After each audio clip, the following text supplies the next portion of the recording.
How many times we've seen with our eyes, the father pulls up, blaring music, pumping loud tunes, the subwoofers are pumping, and the ma'soom children are sitting in the car, all hijabbed up, ready to go to school, come back from school, and the father has no consideration. I could have used this opportunity. I could have educated my children. I could have asked them, how's your madrasa going? How's your education going? Son, what do you want to be when you grow older? Now that doesn't mean that perhaps the guy hasn't done that. I'm saying that every day you have this opportunity. You could have capitalized on that opportunity. Why not use that drop to and from madrasa to ask the child, what did you do today? What did you learn? What do you want to do when what are you planning to do today? Give me your top 2 goals for today. What do you want to achieve? Constantly reaffirm, constantly give encouragement, constantly give ta'qeed and emphasis to things which are good. Children are wanting the attention of the parents, and we are in this zamana more than before, because a child thinks attention is getting likes on Facebook. We're growing up with that mizaj. So the more people that you get commenting on your post, liking your post, that is acceptance. That is your validation. And when that does not happen, even from the mother or father, that child feels insecure. That child will use his insecurity, her insecurity, to vent it out and look and be an attention seeker to get attention, because the mother and father didn't show them that attention. The Prophet sallallahu alaihi wasallam, Allahu Akbar, he himself would go on all fours, put Hassan and Hussein radiallahu anhu on his back, and he would walk around. Umar radiallahu anhu walks in, he says,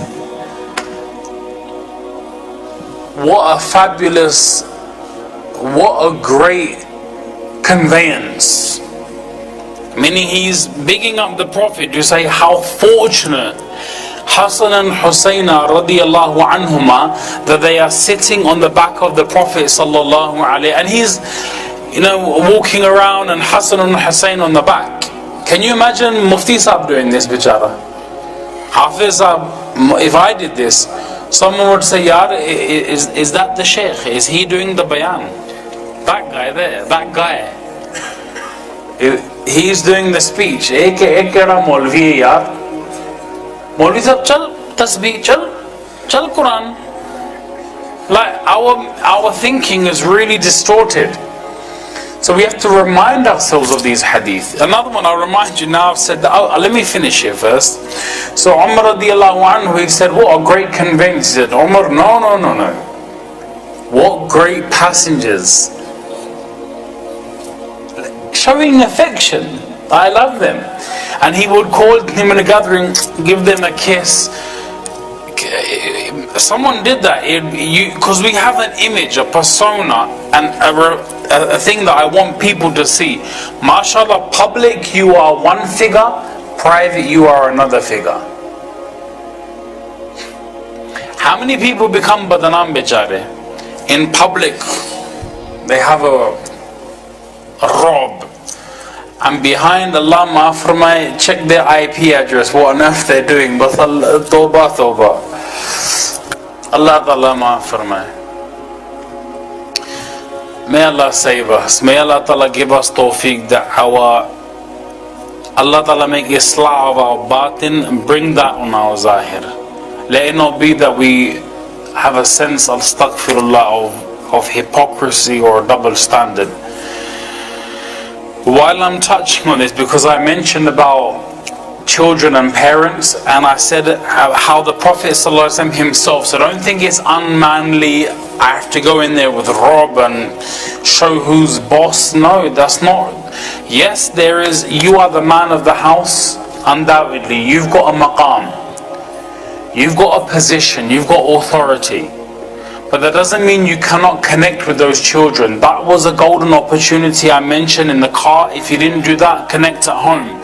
But there are many children who just don't connect with their parents at all. Now I know I'm just veering off the subject, but let me say one more thing and jump back on. I said to you, imagine me going around with a couple of kids on my back. People would question whether to sit in the bayan, but check out this one. The Prophet sallallahu alaihi wasallam, I forget and I don't recall the ghazwa that happened. May Allah forgive my hafza, but Aisha radiyallahu ta'ala anha, the Prophet sallallahu alaihi wasallam, he said to the Sahaba, he goes, carry on with, we're just catching up sort of thing. So once the Prophet sallallahu alaihi wasallam was behind, and with al-Mu'minin Hazrat Aisha radiyallahu anha, he said to her, should we have a race? A race. So they had a sprint, 100 meters, 50 meters, I don't know how far it was, they had a sprint. Aisha radiallahu anha beat him. But just think of that for a moment.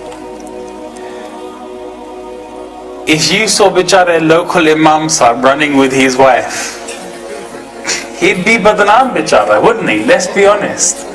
We'd say, oh Maulvi Sahib nu kya hai yaar, Zunaniyan lal nasna. It seems odd. It seems a bit odd. It wouldn't even be conceivable for us. Astaghfirullah, I don't want to mention which ustad because he'll shout at me if I say his name. So I'll just mention one of my ustads. Alhamdulillah, may Allah bless him and honor him. But what happened was Alhamdulillah, they were about to have a child. So the Khush Khabri women were there and they said, Alhamdulillah, Maulana so and so, his wife is about to have a baby. Someone said, Astaghfirullah, Astaghfirullah, Maulvi Sahib bhi kaam kar rahe, Astaghfirullah. Oh, Maulvi Sahib is doing, what's Maulvi Sahib up to? Bhai, Maulvi Sahib ki biwi hai, agar wo yahan, if a person is not going to go to the halal rasta, then the haram path is open.